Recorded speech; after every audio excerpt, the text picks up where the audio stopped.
So welcome back, everybody, and I appreciate the love and the support, and I appreciate the comments and actually and the DMs I've been getting of people that have watched my show and realised that, you know, doing this sort of thing for free and stuff like that, and doing this sort of thing on a platform I am to help people and putting people in connections and places, it feels great, and the messages I get from people are just it's I appreciate everything. But tonight's guest, I'm blessed to have on the show. To be honest with you, he's went from working as a customer service advisor at Lidl to working at IMG as a digital advantage trainee to an assistant producer at IMG. Now he works for Amazon as an assistant producer at Amazon Tennis, which is absolutely incredible. It's Pretty long. Dammy Sanni. Hello, thanks How for are you, having me. mate? I'm all good, man. I'm all good. So your line of working has been incredible, to be honest with you, and that's what made me want to get you on the show as well. It's just because to go from working there to then working at everything you've done to Amazon. What was there a switch when you were working at Lidl that you decided like I want to pursue my kind of like dream to work in the media, or was that the kind of like a stepping stone? Well, two things before I got to say this. I'm actually a freelancer for Amazon.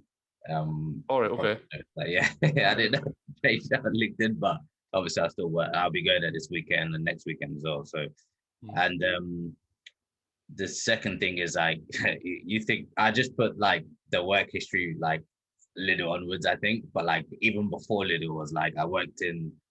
I've one of like the very few people who has worked in Cineworld, View, and Odeon. Oh wow, So wow. yeah, I worked in B&Q. I worked at Domino's Pizza. Oh, Like that's my favorite place. Shout out Domino's I've, Pizza. I've worked everywhere, but I don't know. I mean, so it's probably so when I was at Lidl. I mean, obviously I'd finished university and I was obviously just working in Lidl. And I like my goal was to always obviously Lidl actually pay good wages. So if anyone wants to like if you're in between like what you want to do in life but still want to earn a decent wage and nothing too serious, I'd actually work in the supermarket because actually especially did it because I think at the time it was like £11 an hour, Mm. something stupid like that. So I was like, and it could be more now, but yeah, I just said to myself, I always want to make sure that this is temporary, and where I want to be, I was always thinking about where I want to be, even if it was like night shift. I was like, I know in the next like few months I'm not going to be here. So I just said to myself, you always got to think positive thoughts, and people think like you got to put stuff out in the universe, and that's just what I did. Like every single like, even during my time with Lidl, I had interviews here and there, and I wasn't getting lucky. And I said, you know what, I just got to just go again, just keep Mm. going and keep going until something comes up, and something did. So yeah. I think that the fact that, as you were saying, you went from these jobs, but you knew that that wasn't going to be like the rest of your life type thing, and that there has to become a mentality that whether it comes from your dad or your mum or anybody that's around your family. Where did you get that mentality? Like this is just a stepping stone to where I want to be, because a lot of people don't have that type of mentality. Where did you get that from, or is it just genuinely like a you kind of developed it yourself? I think it's a bit of both. I mean, my parents are Nigerian, Mhm. and I don't know if you have any Nigerian friends or anyone, but I do, you yeah. I know, have two of them. yeah, it's like I was born in England, of course, but my parents they were actually born in Nigeria, so like the work ethic they have, and my dad still has to this day, like you sort of just mirror that. Mhm. The thing, like sometimes there's always that thing that don't tell your kids to read. If you just read a book, they'll end up reading it sort of Mhm. thing. So it's sort of like, well, my dad's always going out working like long hours or whatever, and you just sort of you just get that, you just grab that, you just like, you know what, like you just got to just put your sleeves up and just get to it. I mean, there's no. I remember my dad as a minicab driver, and he still had 5 miles to feed. That's different level of pressure, like honestly. And for me, I was just like, I don't even have kids now, so I just need to imagine if I had the same work ethic as he had then, and I have no like kids to do it. So I know I'll be even more further along than I want to be. So you gotta put in the work, man. There's no like you can't be lazy at all because nothing comes to you when you're lazy. Yeah, that's wow. 5 mouths to feed, and Mm. wow, that's taken me back a little bit because I always looked at I was just brought up by my mum. I don't actually have a a father figure, you could say. So apart from my big brother, but my mum had my brother, and my sister, and me with the dyslexia and dyspraxia and stuff like that. I always looked up to her and been like, man, she worked 2:30 till 10, and then 10 till 7, and then would sleep for like 6 hours, and I did the same every single day for maybe, well, I'm 26 now, so she must have done that for 12 years. So she's a hard-working woman. My mum's like, she won't watch this, but shout out, mum. She doesn't watch Yeah, my stuff, but shout out her, you know what I mean? So I yeah, can relate to how, you must have felt. So, but I kind of felt a slight bit of pressure. We'll go back, we'll knock when I was maybe 17, 18. When I was, well, 16, 17, 18, I kind of realized that I was like, man, my mum works all these hours to pay for, to pay for the house that we used to stay in, and to pay for the car she had, and all sorts, pay for all my food and stuff. So, and I felt pressure to actually do well at school, and I felt pressure to do well at college and do well at everything I've done. Have you ever felt that type of pressure yourself?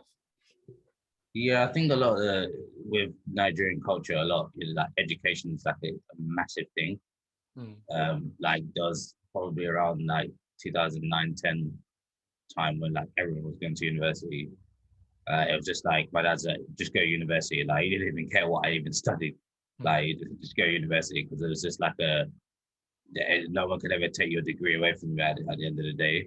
So you just like just go to university, just like figure it out and whatever, and just go off and just study, do whatever you want to do, even if it's like even my first year university, like I think I was doing advertising, then I switched to TV production, but you're just like at least you like switch to something you want to do. mm.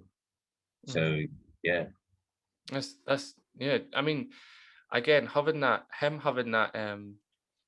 attitude to just be like, yeah, as long as you get a degree, and as long as you're doing what you want to do, that's fine. 100%. And a lot of people don't actually get the chance to have stuff like that, to be honest with you. But yeah, let's shout out your amazing dad. I just want to say that because that's awesome.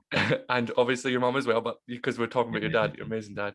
But yeah, getting back to your I was pulling it up here, getting back to, you went from, you're saying B&Q and Cineworld and Odeon and all that sort of stuff, to then Lidl, to then IMG. So how did you jump from working at Lidl to working at IMG? What was the transaction like there?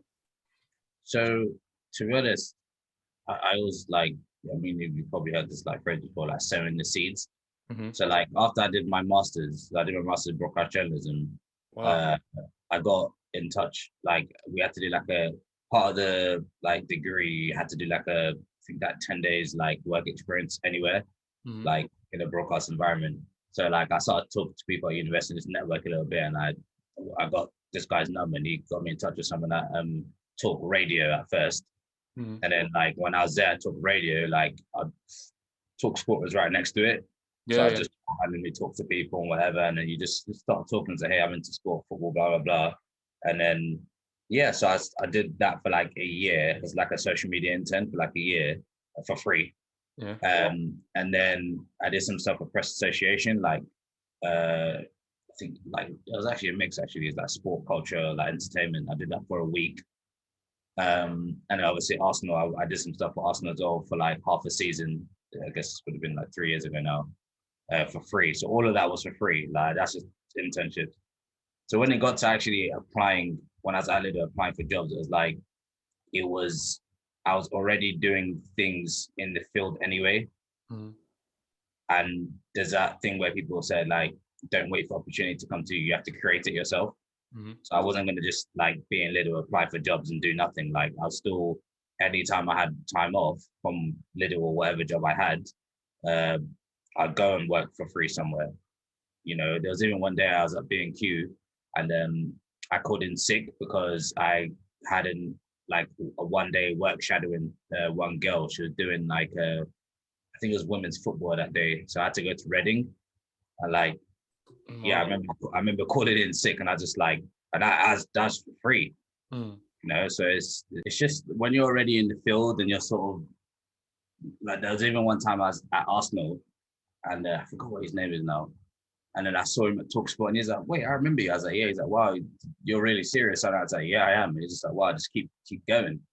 And that was, again, working for free. I think a lot of people, they don't see, and they don't, how am I gonna phrase? They don't sort of like appreciate the opportunity that they're in if there's no money attached to it. And I never saw that. For me, it was Talksport, which is a big radio broadcaster, and it'll be great on my CV. Arsenal, everyone knows who Arsenal. Even if you don't watch football, it'll be great on my CV. So it's like, why wouldn't I? Even if it is for free, why wouldn't I do that? There's even one time in Talksport, I got a bus to central London. I'd walk from wherever the bus stop is to the actual place. It's like another like 45-minute walk. And like, to me, I was just like, this is the opportunity. I'm going to take it and run with it in it. So I'm not going to just like let it go just because they don't pay me. Like, it didn't even pay my travel. I didn't even ask for them to pay for my travel. I didn't care. I was just like, the fact that you've allowed me to even like just take part, I'm happy, honestly. Yeah. Shout out Mr. Simeon, right, who works at Talk Sport, who might watch this, you never know. I actually spoken to him a couple, but 2 or 3 weeks ago. Just shout out him, amazing man.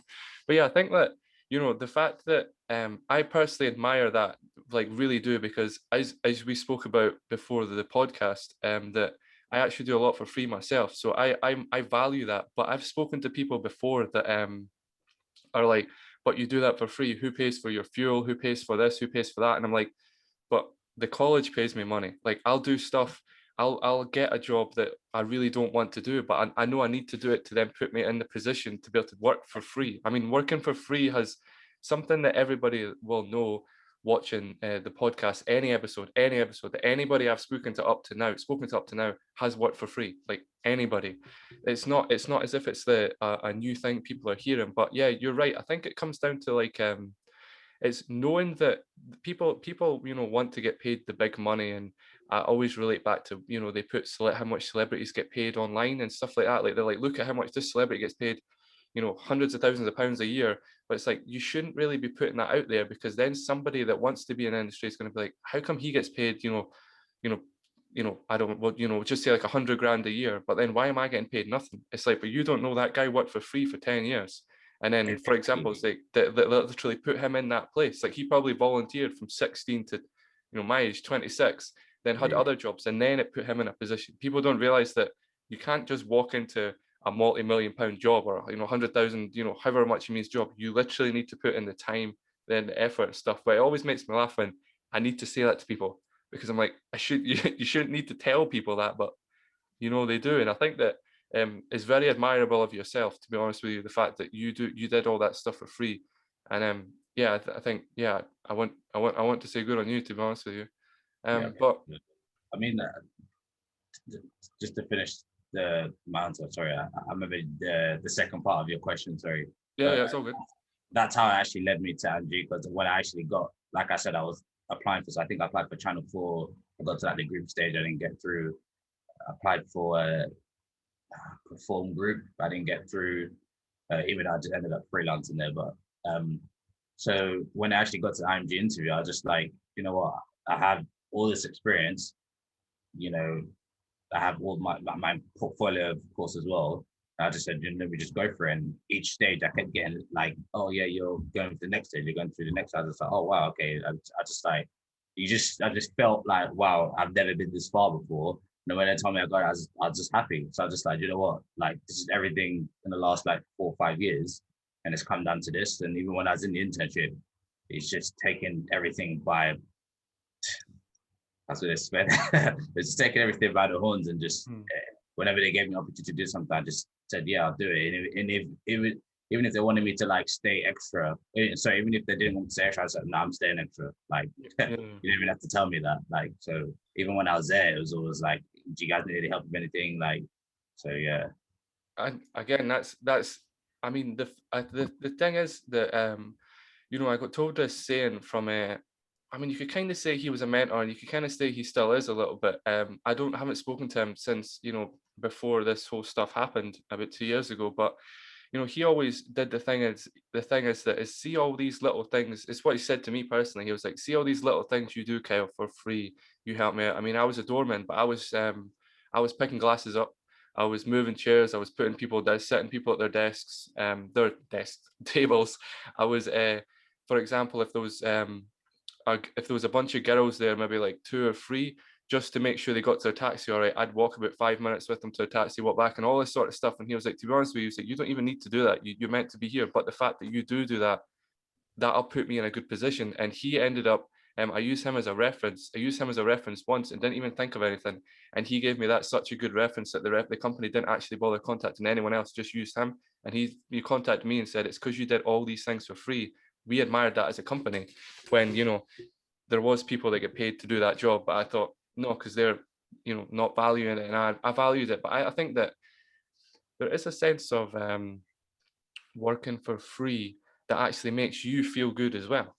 Like, Oh, 100%, I 100%. think that there's I think that with my work and, yourself and that I think it's doing stuff that you're not going to tell anybody that's what you're doing. Like, you're not going to tell anybody you're really, you're not going to tell like anybody out there, the broadcast, that, oh, I'm staying half an hour later or nothing like that. It's like, no, it's just keep that to yourself, because if you start broadcasting it, it kind of looks kind of wrong in a way. But I think that the fact that you actually would stay back and then, be like, I'm going to work half an hour longer, for example's sake, and or I'm going to do this or I'm going to do that, take that extra step. That's probably what's, I've been a stepping stone to put you in the position you're in. Personally, I personally would have said. But how of all things, before we get into Amazon, because I'm curious to talk about that.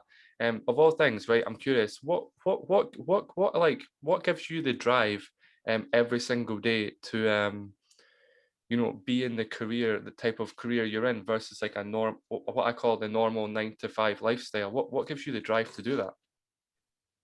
Just my passion for sports, really. I mean, I even got offered to do some like cycling highlights, and I'm not a massive fan of cycling, but I love sports. So I was like, oh well, it's just taken, before I did the shift, it's just taken like probably like an hour or two before, just to see who the top riders are of the day, to see who's like see who's like the contenders and stuff like that. I just love sport, to be honest. So that's the biggest thing. Once you're passionate about something, like we were saying before, it's not going to be work.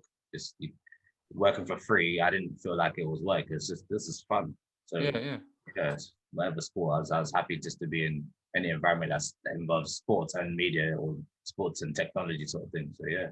Yeah. Did you play any sports yourself, or do you play any sports currently yourself? I mean, like organized sports. I used to play football back in the day. I played for like 3 years, like under 16 to about under 18. And I was actually gonna try out for Watford, but I got injured, sadly. And What happened? it's just like a hamstring. Oh, damn. Yeah. So no, I don't play 11 side anymore. But there was one time I could have played for Tottenham growing up, but my parents are very religious growing up, so sadly we didn't get a chance.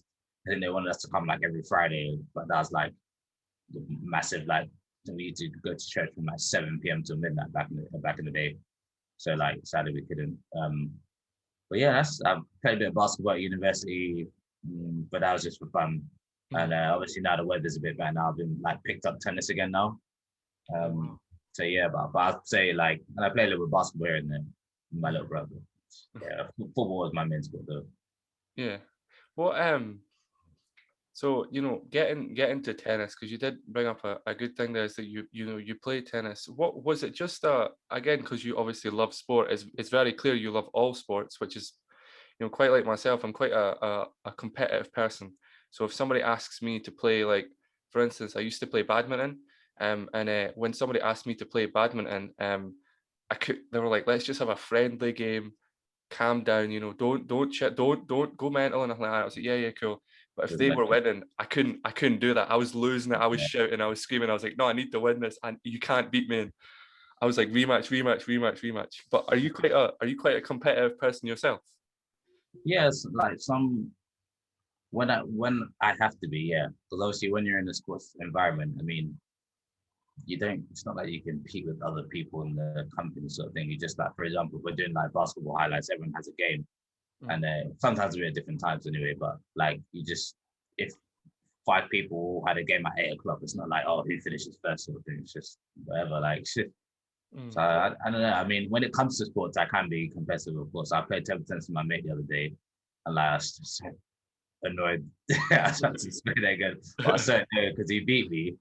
I think like when you play table tennis, you can do like up to 11 and 21. So he beat me up to 11. I was just like, nah, no, let's play to 21. He beat me, guys. Aside. But yeah.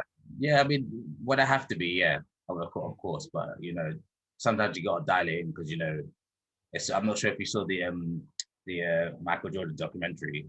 I did, yeah. What amazing! That was amazing, to be honest. It's like I know if I had been Michael Jordan's teammate, I wouldn't have been annoyed at his level of competitiveness. Because firstly, I have an African dad. I just throw that in there. But secondly, I want to win. So if he yelled at me, swore at me, called me names, cool. When it got down to the war, let's go. Like you're doing it for a reason, isn't it? So like I don't mind that, but it just depends on the environment because in every environment you don't have to be competitive. That makes sense. So yeah. I don't know how this is going to make me sound, right? I really don't. But when I train at the gym 6-7 days a week, effectively, right? And I always, always, and I don't know if any of them are going to watch this, but if they do, they'll probably speak to me now about it. But I always compete with other people in the gym, like always. And I don't speak to any of these people. But then and I'm always like, but if he can lift this sort of, it's the only thing I can relate to because that's kind of sport. Because I class lifting weights as a sport. So I compete with people in the gym, and these guys are like professional bodybuilders, and I don't have nothing on them. Like literally can't touch them on weights and looks or nothing. But I'm always competing with them because I feel that you should kind of like run with people like that. But then when I'm at work and stuff like that, and I'm like, okay, this person's doing this better than me or doing this better than me, I don't compete with them because I'm like, it's not that type of environment like you're saying. So I can really relate to you on that one, to be perfectly honest with you. But what I want to what I'm curious about yourself is just because of the answers you've given in that, and they're very like, I think that this question will relate to them. I want to ask you personally, how do you deal with negativity? In like general or in like And well, we'll say that's a good question. We'll say we'll do in general, and we'll do in we'll do it in general. I think in general is a safer one. So we'll do it in general. How do you deal with like negativity towards yourself? I just don't focus at that negativity towards me because it's just energy just wasted in it. Like I don't like. Obviously, we live in a time. You said you're 26, right? I'm 26. Yeah, yeah. Like I'm 30, so we still like were in the generation of not being on social media. Mm-hmm. So like I can switch off. If I get abuse online, I can just turn my phone off. It's not like I'm not gonna like whinge and like play victim about it. It's like because we like I said, we came from a generation and not like obviously we had phones and stuff, but we weren't. I'm not like someone who's addicted to social media and all this sort of stuff. So like if I do get negativity, it's whatever, man. Like if that's how you think, and that's how you think. But a lot of the times negativity comes from people who don't really know you. So if someone knew me and they're negative towards me, let's actually sit down and talk about it. But if it's someone who doesn't know me, it's just like, cool. So if that's how you think, great. Like it's not gonna like you're not gonna bother me out of what my purpose in life. It's just like great, cool.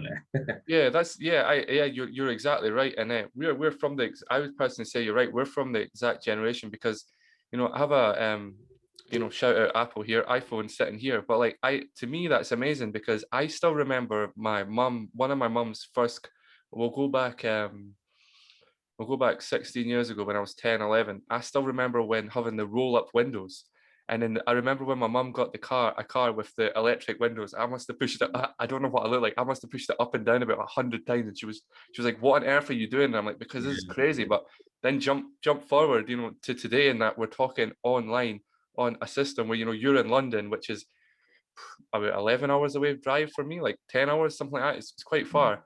But yeah, I think that personally, I think it's you have to have a kind of, and I've had to develop it with my mental health, and that is you have to develop a thick skin a little bit, and I get a lot of it, and I've had a lot of it with being when I used to be overweight and things like that. I did get a lot, and I think you have to develop a skin nowadays that people don't actually have, I think it's that if you're proud of the work you do, and if you're proud of what you do every single day, that's it. And as long as you're doing what you want to do, but I realize with certain people, and I completely sympathize that that's way easier said than done for most people. Most people cannot do that. They just can't turn off, which I can appreciate. But yeah, your way of looking at negativity is, is quite good. But something I else want to, I think a good question to go off of that we'll say, and this is, well, I'll do two parts to this question. I want to ask you, what's your biggest flaw professionally, and then personally, or personally then professionally? You can answer it whatever way you want. It's up to you. Professionally, maybe I know it's like the cliche thing, but like, when it was perfectionist and stuff, but like, I think for me, it's just like, cause if I'm working on something, I want it to be the best it can be. Mhm. So like, even if there's like a little niggle here and there, it's just like, even when I post stuff online, like for these places, like this might sound weird, but I look back on it, even when they post on YouTube and stuff, it's just like, how could I have improved that? Like, if there's a basketball game, it's like, wait, okay, I did that dunk, but he did a dunk like 5 minutes later. I probably could have added that one because it would have made more sense to the context of the game. It's weird, I know, but yeah, I think maybe it's because like I care too much, but like I said, I have a passion for sport, so Yeah. I mean, like, you are right. personally, that's probably more a relationship. I'm very like I keep myself to myself. Like even if I have a girlfriend, it's just like I'm sort of very independent. Like I don't Okay. know, like I can do stuff like with my girlfriend stuff, but like I don't always want to speak to you like 5 hours a day. So maybe I do like to keep to myself. I Yeah, guess that's yeah. like if you want to call that a flaw, but it is what it is. I'm like, No, I think that personally, because I'll admit my biggest flaws now. My biggest flaw is the fact that I can't go to sleep until something, and I don't have any like I think you call it ADD. I think that's what it's called, or there is an actual health issue type thing. But if I know I've got work to do or a test to do or anything, and I know it's on, for example, it's Wednesday today, and if I know it's on Friday, I'm like, I can't sleep until I literally get that thing done. So as soon as somebody tells me, Kyle, I need you to do work on, because it's the 9th today, so we'll say the 11th. I need you to do this for the 11th, for example's sake. I can't switch off. Like I can't be like, I can't go to sleep that night until I get that done. And yeah, that's a flaw because it starts shortening sleep. I start diverting things that I didn't used to do. But my thing personally is that I look into things way too much and I overthink. That's my biggest flaw. And anybody who knows me recently, and big shout out to Cammy Payton, who's will watch this, and because he does watch all of them, and I just want to say a huge shout out to him, who's been helping me a lot recently. He's a professional hockey player, and he was saying we're quite close, and that he's helped me, but I overthink way too much. So if somebody tells me a situation, I look way too much into it, and it blows up into this huge air balloon that it didn't need to do that, but then it pushes people away. So that's what I'm trying to. That's my biggest flaws. But yeah, I think that you know you said being a perfectionist is a flaw. I wouldn't necessarily say that. I say it's because you know how good you are at your work, so you want to show other people how good you are, versus you don't want yeah. to like put anything out. I'd say that's actually a good thing that you are kind of like that, to be honest with you, especially with being in media. Uh, my thing is when I see it, because I watch countless highlights from everywhere else. So like the worst, like not to like say that I'm bigger than like them, but like the NFL, but only because it's like automated highlights that like there's no human who actually does it. Mm, So I don't know if you watch the NFL highlights on their YouTube channel, I and do, it's yeah. like you do. So Mm, have you noticed like whenever like a play goes in between one play to the next play, the audio just doesn't make sense to be like, so that was a great play from, and then it goes to the next clip because like a human's not doing it. mhm, So, like I even watch it now, I'm just like, is no one watching this? Like I'm a fan. Like I want it to sort of like be smooth. When you watch the Premier League highlights, it's smooth and you can tell someone like a human has actually put a touch to it clearly. yeah. Like so like you see it, it's like, ugh. Like I just the fact that millions of people are gonna watch it. That's the thing. So it's just like you put it out. You don't want to put out garbage. Yeah, yeah, Um, exactly. And it's because it comes down to, it's like, because you know what kind of a job you do, and you know the time and effort you put into it, versus why can't other people do it? You know what I mean? it's a job at the end of the day, but you clearly need to have that little bit of perfectionism when you're putting media on, considering the amount. I mean, it's what 2 billion people go on Instagram every single month, and I think it's 387 million people go on, for example, Tumblr. So I had to do a research task on it, and that's the two ones I chose because Tumblr is a strange one. But anyway, that's if that amount of people could potentially, not necessarily, but potentially see your work and your face is on that, your face is there somewhere and they'll know exactly you. It does show like to be honest with you, it's quite a good thing that it's again, I think it's a good thing like that personally.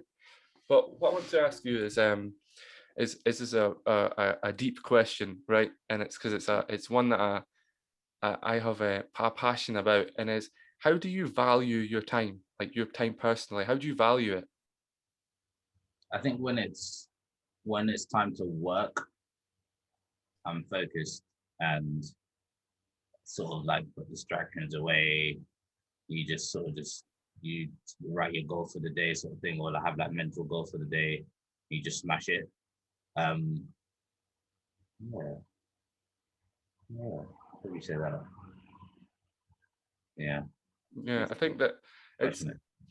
yeah, it's a weird question. It's a question that I'll be honest with you is that somebody in a podcast after I recorded, I won't say who it was because I promised I wouldn't, but somebody that has been on my show, Yeah. we had a conversation and he asked me that. He was like, "You asked me all these questions, but I want to ask you something." It's like, "How do you value time?" And I couldn't answer it. And I had to answer it like a couple. I think I answered it 3 days later. I think because it was on the Saturday.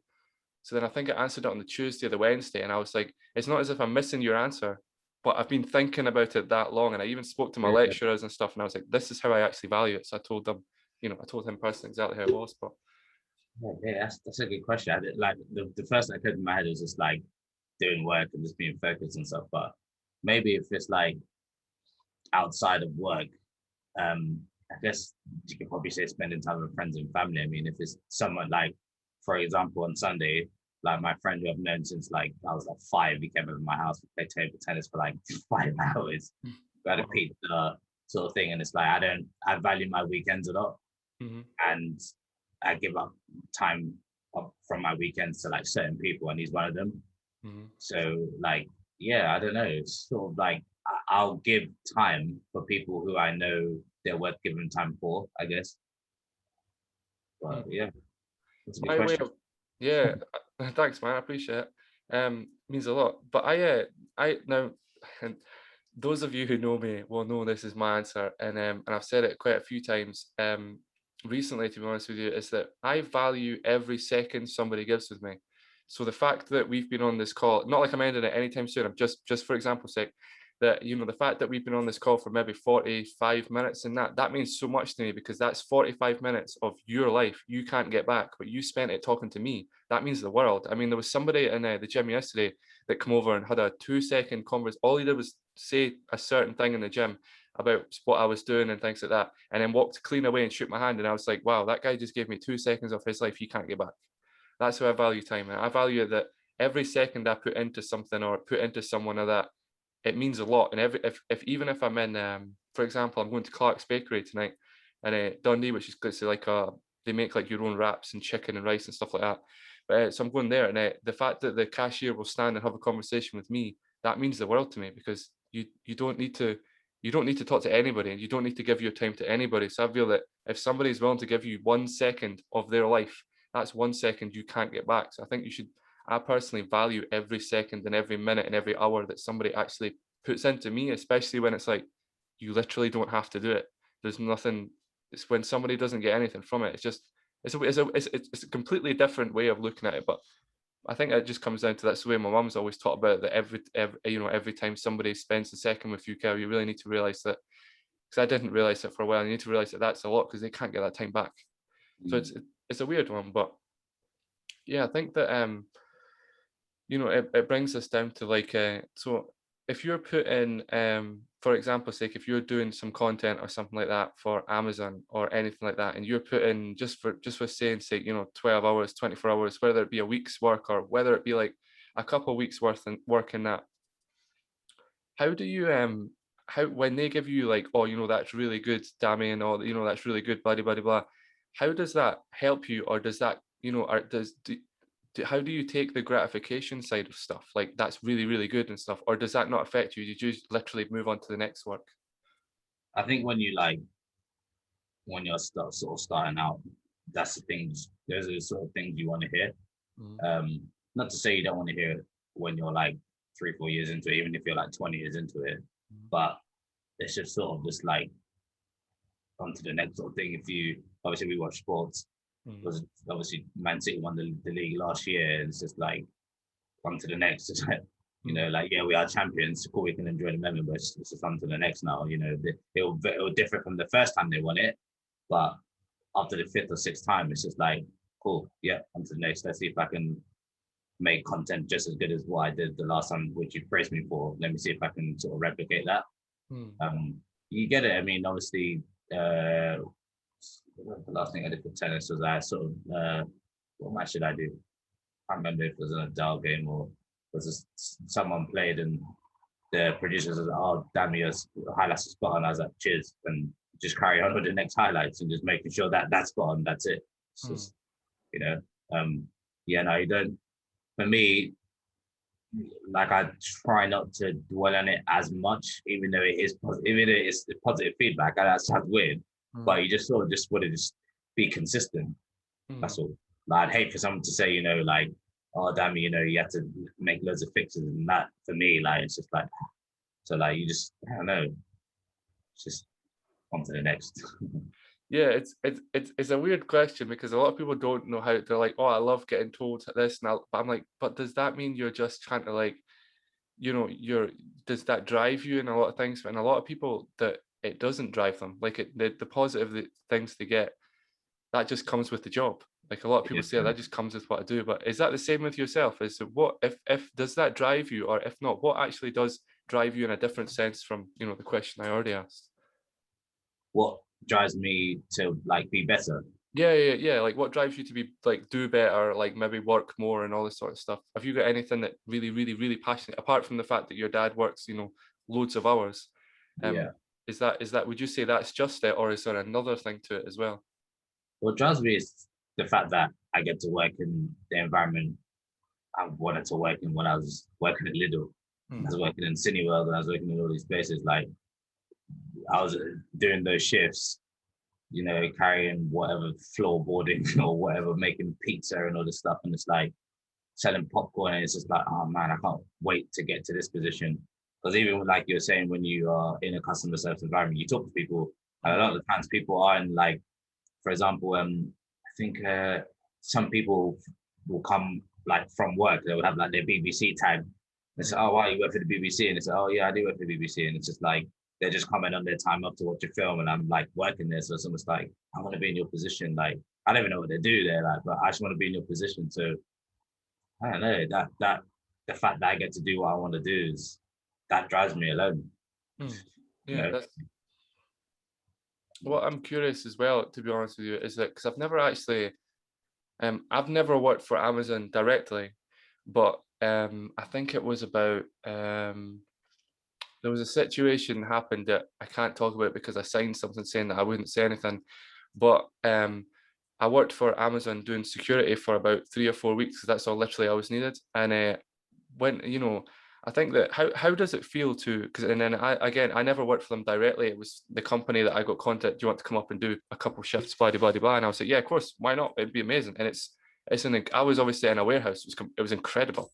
But how does it feel to work for such a big company? Like, because Amazon's, I personally I would say one of the most biggest diversified companies in the world. So how does it feel to get to even I know you're freelance, but still, how does it because you still work for them. So how does it feel getting to work for them? it's sort of. I mean, I think it'll be very different to what people would think it is, if that makes sense. Hmm. Like if I said I work for Amazon, it's like they'll probably think is it a warehouse job? Is it a logistics sort of thing? Are you a delivery driver for them? But like obviously Amazon have their fingers on a lot of pies.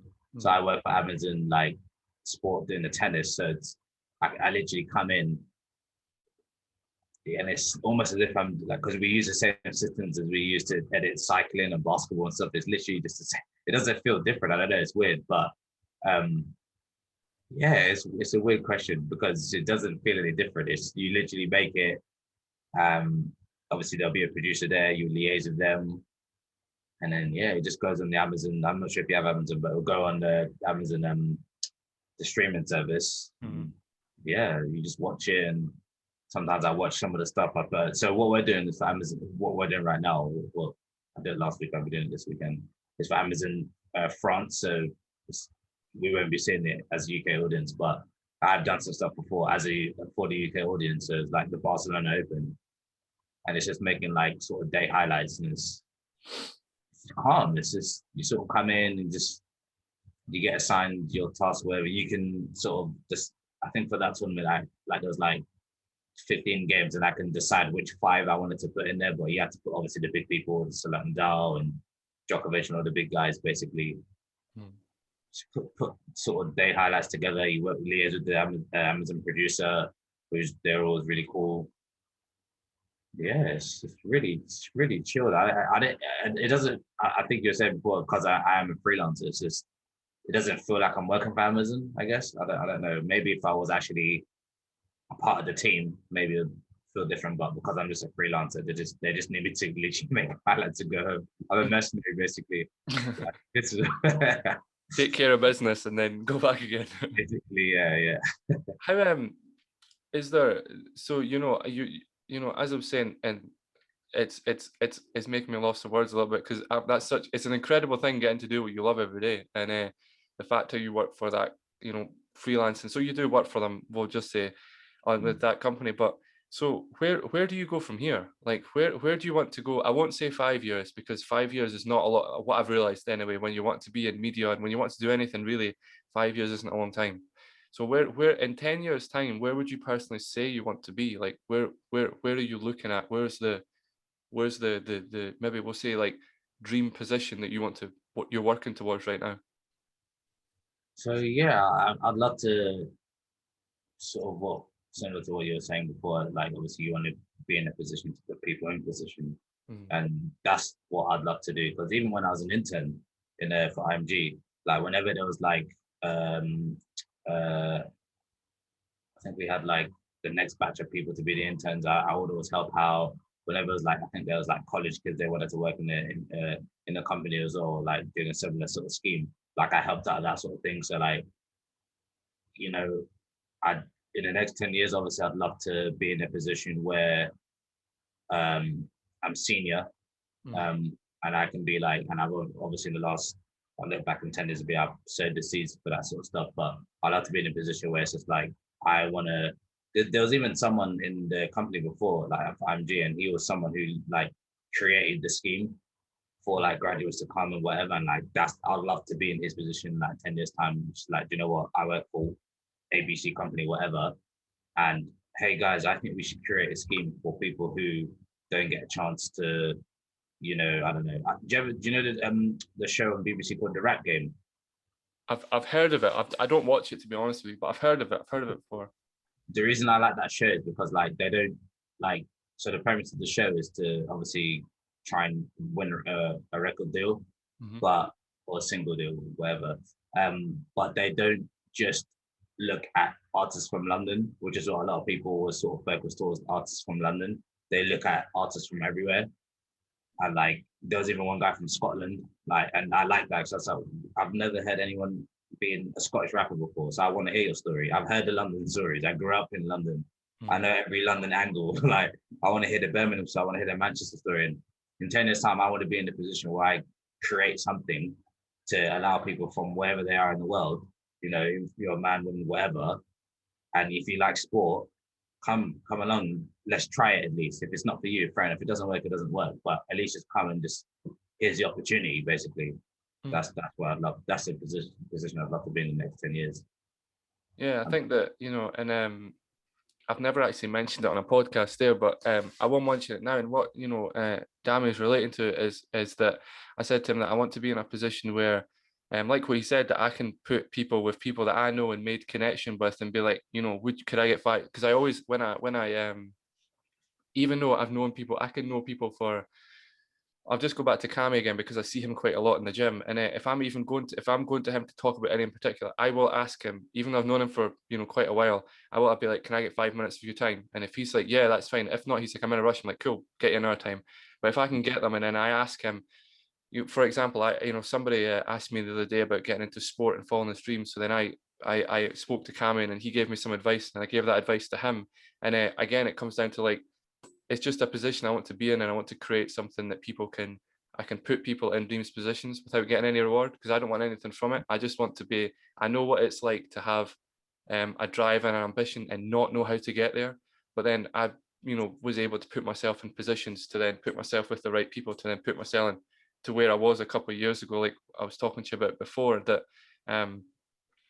I left a really good paying job, but then it put me in a position to then put me in another position to then, do what I managed to do over the last couple of years. And this, it's crazy. It's just a non-gratification type stuff. It does feel good to help people, but I more so do it because I know what it's like to struggle, and I don't want other people going through that. So that's what Yeah, makes me. yeah, I want to be able to, because I know what it's like to. I'll be open with everybody. I know what it's like to have really damaging and be at ground zero. So if I know somebody's at ground zero, I'll do everything in my power financially. And I don't have loads of money either, but you don't need loads of money to help somebody financially. £1, what was it, 150, 160? I don't know.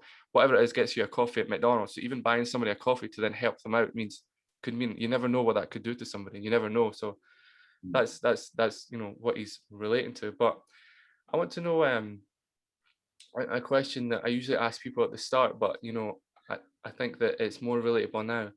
Have you always known what you wanted to do in life? Like, have you always, since you're a little boy compared to where you are now, have you always known you wanted to be involved in media and like in sport, and that necessary thing, or was there another route? I know you said about football and stuff, which is awesome, but was there another route that you wanted to take? You were like, I actually see myself in this when I'm when I'm older. That's what we all say when we're younger, when I'm older. Or was it always like, no, media, sport, that's where I want to go? yeah. I've said this before actually. It's weird because obviously when you're like 5, 6, whatever, like you just say like random stuff. Like at 5, I wanted to be a fireman. Mhm. Like you drove like fireman pains and stuff like that. And when I got to about, to be honest, growing up in England, obviously you watch football all the time. So I always knew I wanted to do something sport related. I just didn't know what it was. Obviously at that time it was to be a footballer, but that doesn't always work out. So I don't know, when it got to about after school, I wanted to do media in secondary school, but like it was too full for GCSE. So I Mhm. was just like, fair enough. So when it got to college, I just like, oh, I didn't get a chance to do media in college. So I was like, well, let me just give it a go. So in that course, we got to like film, edit, we got to make like movies, we got to make documentaries, we got to make a music video. Me and my friend in our final major project for college, we made like a parody of Star Wars sort of thing. We Oh, actually went wow. for it, yeah. So like, yeah, I'd probably say like the media bit of it was probably college, but the sports media side of it was probably at university, because that's when we actually got a chance to, obviously you got to come up with creative ideas in college, but at university, like there was more on the line, so you had to really be creative. So I'll probably say the first sports like thing I ever did was I did like a 7-minute documentary on a wheelchair basketball team. Mhm. This was probably 2012 or 2013. So that after I did that, I said, this is what I want to do. This is exactly what I want to do. And it's weird because I didn't realize it until I was like 23. You understand? So it's just like, this is exactly what I want to do, like filming or being a part or editing whatever, like sports content in whatever capacity. If it's like Paralympics, if it's a world-renowned celebrity, whatever, or sports star, which would obviously would still be the dream, Mhm. hopefully. Um, yeah, I just knew that this is exactly what I want to do. Even like I think it's still on YouTube now. Like I think I watched it probably like a year ago. I was just like, wow, I just can't believe I pulled this off, sort of thing. Because it took a while to get the pieces in where it's supposed to be and stuff. But yeah, and I think for my masters as well, I did a documentary on the. So have you heard of the Deaf Olympics before? Yeah, yeah, I've heard of that. Yeah, yeah. So and I didn't for our final major project, we had to make a 50-minute documentary, and I didn't know what to make it on. So I was just like, well, let me sort of like, I know what I want to see, so let me just do my research. And then I was going to do a story on like Paralympics, like the lack of funding in Paralympics, but I realized that they get a lot of funding. So I noticed there's like an article like the Deaf Olympics. I was just like, Deaf Olympics? What is that separate? I thought it was the same as the Paralympics, but they have their own separate Olympics, called the Deaf Olympics, of course. And I was like, wow, that's interesting. And I started doing more research into it, and I was just like, I'm happy that I got to make what I wanted to make, and it made sense, and I got a decent grade for it. But the grade, I didn't care about the grade. Even when I saw it in my punch, oh, we got like the first class, I was just like, oh, distinction, I just like, cool. Like, I'm happy, cool, but I was just like, the fact that I got the story out there, for me, that's what I want to do. That's why I made this. I didn't make this for a grade. I made this to put the story out there, sort of thing. So I don't know. It's just that thrill when you know what you want to do and you're doing it. You're just like, yeah, this is it. Like this, you're in that environment. You're just like, man, I can't believe I'm here, sort of thing. And you just got to like, it was sort of what you're saying before. It's just you just want to just keep going and it's on to the next sort of thing. So yeah. Yeah, I mean, you're saying what you said. I think you said 23 that you had. You knew where you wanted to go. Is it? Am I right in saying that? Yeah. 23. Yeah, it's just because everything you're saying is so, it takes me a while to take everything in, and it's, everything you're saying is it's hitting me back, and it's actually motivating me. But what I will say is, you said 23, and 25, believe it or not, last November was when I realized, I was like, you know what, this is where I want to be.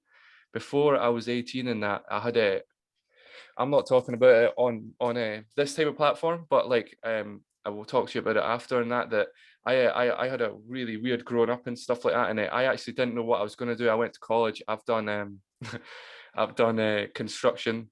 I've done built environment stuff, which is like if you're going to build a building and it's all to do with like the groundwork and all that sort of stuff.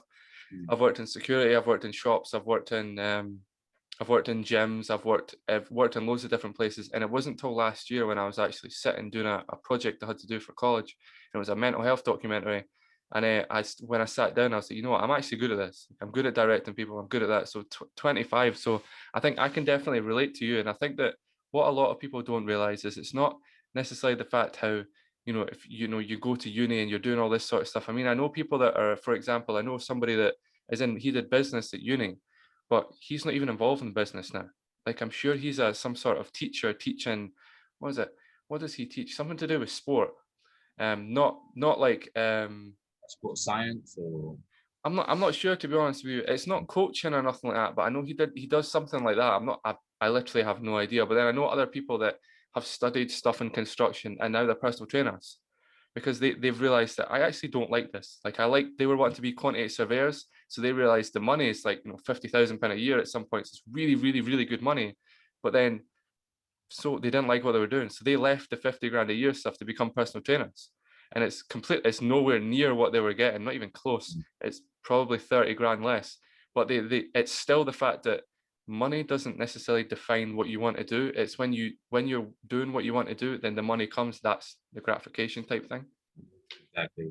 Like even now, when you obviously as a freelancer now, you can sort of sort your rate out now and stuff like that. I'm just like, obviously, I'm not going to just be like, yeah, I'll go for the lowest rate, obviously, because I'm experienced. But I'm just like, I just sort of do something in the range where it's just like both parties can sort of meet in the middle. I'm just like, to be fair, it's what it is. Like, I'm like, best example actually is today I had a meeting to hopefully do some stuff for the Olympics, to be like a video editor for the Olympics. And they gave the rate, and I was just like, honestly, I'm happy. Like, the fact that I get to work in the Olympics like for 2 weeks, like for me, that's enough. Like, and again, it's just the thing you're saying about the person being the surveyor or whatever, getting 50K to 20K. It's just like, the money's not the issue. It's the fact that you're doing what you want to do in your life. You can control your life, and you are doing what you want to do in that life. That is obviously, obviously you need money to live, but it's like, as long as you're happy, it's your mental is the most important thing, man. You don't want to be in a job where it's just like, I'm getting all this money and I'm not being challenged. it's not my passion. It's just I'm just coming to work and it's just like a robotic thing. It's Mm. just like come to work, yeah, cool, yeah. It's just like, well, you actually in like can yeah, saying they will say about like Monday morning. Mm-hmm. So if you wake up on Monday morning and it's just like, ugh, work, Mm. which probably isn't for you. But if you wake up Monday, it's like, oh man, it's Monday, I can't wait. It's Mm. like obviously you're doing what you love, clearly.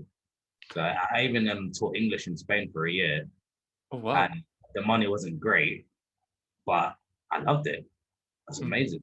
Like it was so like rewarding that experience was. Well, I've worked in summer camps as well and stuff like that. The money isn't great, but you get to like teach kids different stuff. You get to see different people from around the world. Like it's more the experience, isn't it? So Yeah, I think health before wealth is something that I've had to enforce it myself, and I'll be on a personal level, I'll open up to about something that I never thought I was ever going to open up to about in a podcast, and you know, to yourself as well, because I think you know, I don't I think it's about time in that. You know, there's been recently a lot of times that I've been put tested recently, and different. This does have a way to what we're saying, by the way. It's going to take a couple of minutes.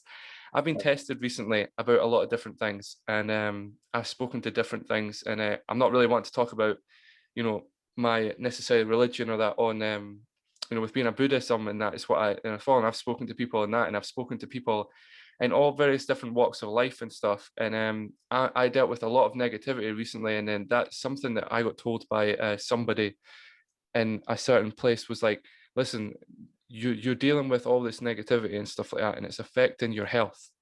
And at the end of the day, this is what he told me. It was like, at the end of the day, the health, if your health isn't right, but you know, because my dream is to be, I know for a fact I'll be successful. I've always been dreamt to that. I'll be successful and I'll be able to hit that money mark. You know, I'll be the first millionaire in my family. That's what I always said, doing something I love. And he said, listen, you want to do that, you know, good for you, congratulations. But you have way too many negative people in your life.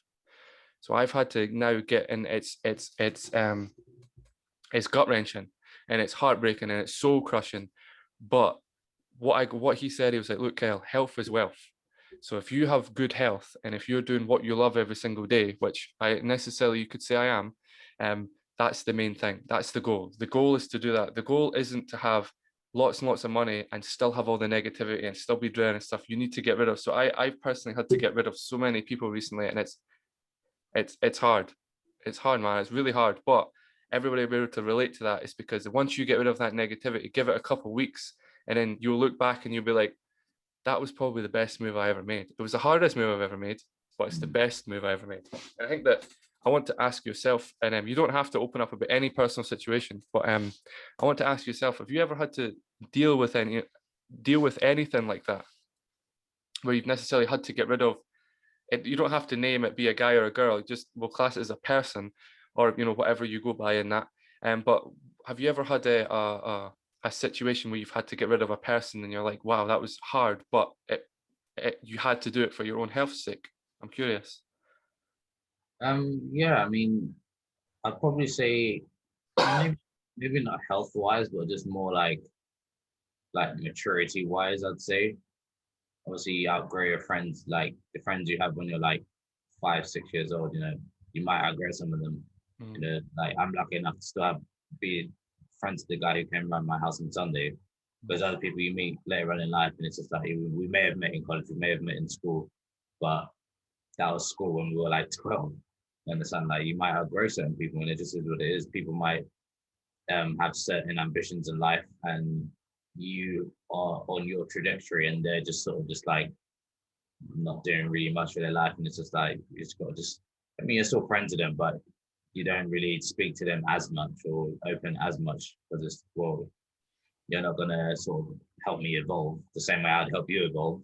mm, It's not like a reciprocal sort of relationship. Then what it is, yeah. It's just no, you can't force it. At the end of the day, you know, people grow up, people move on, people switch careers, people move out from where they're living from, people live in another country, and people travel. You get to see different stuff, and if you come back and the same people who you grew up with are still the same or whatever, it's just like, hey, you don't want to like think backwards. You don't want to go backwards. So yeah, it happens. Well, I've just been one or two people in my life that are just like if we were talking every day or whatever, now it's probably just once in a long, long while. And I'm happy with that as long as we check in with each other. Hey, how are you? All good? How's the family? Cool. That's it, really. That's what it comes down to. And now I won't open up to you as much as I used to. And yeah, we might have old jokes and stuff, but if you're not elevating the same way I am, then I'm not gonna. I don't want to get left behind. Obviously, I have my purpose of life, and if you don't have a purpose of life, if I can help you, cool. And if you choose not to want to help, that's down to you, isn't it? So Yeah, 100%.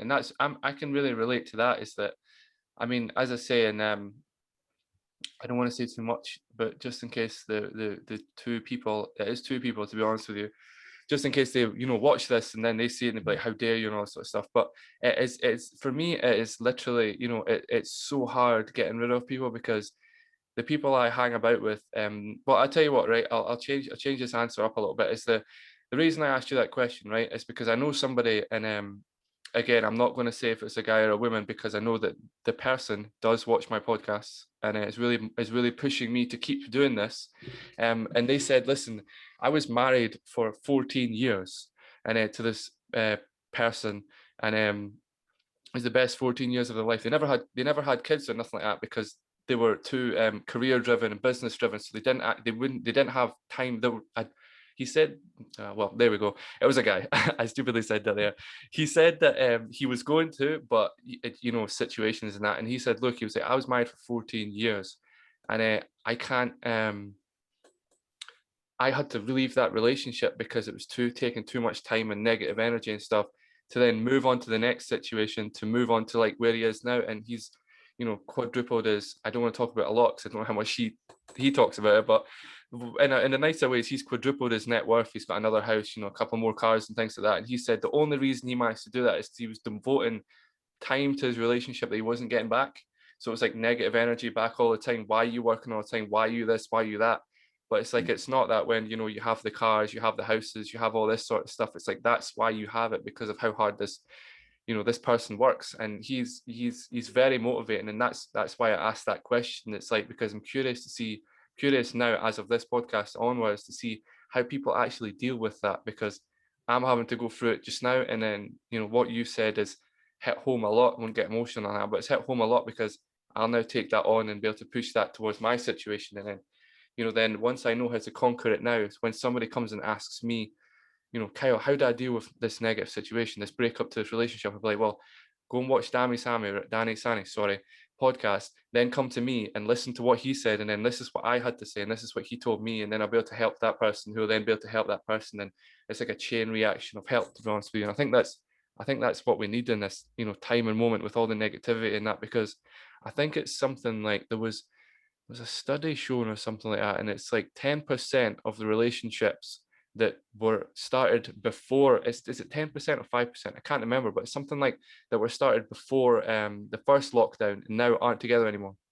And it's because yeah, of the negative energy. It's absolutely crazy. And I mean, people around here, around, not directly where I stay, but in the vicinity, that's happened with them. It's happened a lot to them, because they couldn't take the negativity that they're both giving each other 24/7 because of jobs and stuff. So I think it does show, and to be honest with you, it shows a level of maturity as well, when find that you're not, you can then devote that time to yourself to then push forward to your career. But the one thing that I think that shows maturity with him and yourself, very much so, is that you still talk to the person. You still make sure they're okay. They still make sure you're okay, rather than the childish thing being like, leave me alone, I'm never talking to you again. It's like, but you've got all this years and years and years with stuff. What happens now? You know what I mean? It's really admirable to yourself. even with like obviously ex partners as well. It's just like for me, um, if it never ended on bad terms, like why wouldn't, especially if like you sort of invested time into them. I'm still friends with my the person I lost my virginity to. I'm still friends with her. I still talk to her. You know, like it's just platonic now. It's just, how are you? How's life? She's a nurse now. She's trying to get into a nursing sort of stuff. Oh, wow. So yeah, I'm not gonna be like, that was it, and it never worked out. So why should we speak? Just, you have to make the effort at the end of the day. If there's someone who, like that's what I'm saying, like growing up with someone, obviously they were obviously a big part of your life growing up or whatever. The memories are still there, but if the mindset's on the same, cool, you can still be amicable, innit? So Yeah, that's, and I'll relate to that, not with the progenitor thing, because I'll be 100% honest, it was at a party and I was doing something I shouldn't have been doing when I was when I was younger. We'll say that, just in case anybody's watching. Allegedly, I was doing something I shouldn't have been doing, and I don't remember Yeah, it. It was one of those guys, but just wild childhood. But yeah, I had a mate. We were mates since I was 12 up until last year, and this hits home a lot, and I miss him, and I know he misses me, but we don't talk anymore. We had a falling, we had a business together, and I was working for example's sake. I don't know where I can relate to. It's like going from Bicester or into the central London. It takes about 45 minutes.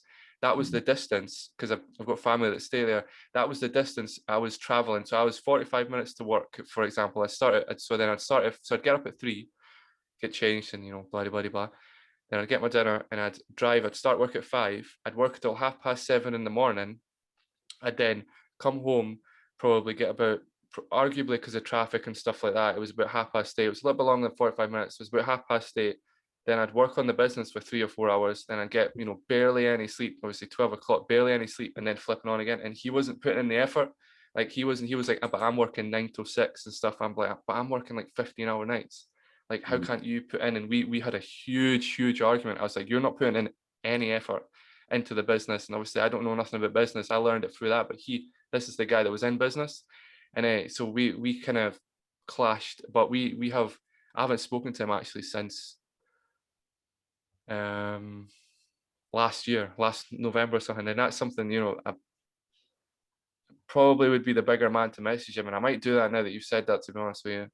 But I think it comes down to, like, yeah, it's a difference of opinions. I think that even though you fall out with someone, or, you have a meeting with someone, or you don't necessarily talk to someone all the time, it does mean a lot. That person could necessarily be thinking about you as well. So messaging them, making sure they're all right, making sure they're okay.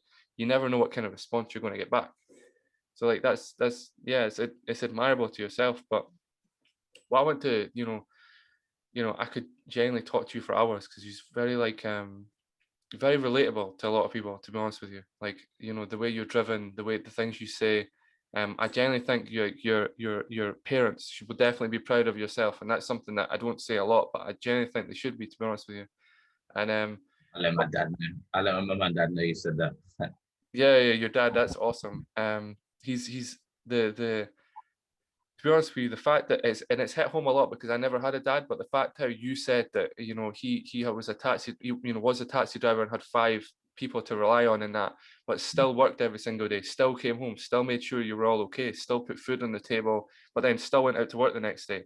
And he probably had negativity in his life and stuff like that, but then he still went and did that. Like that's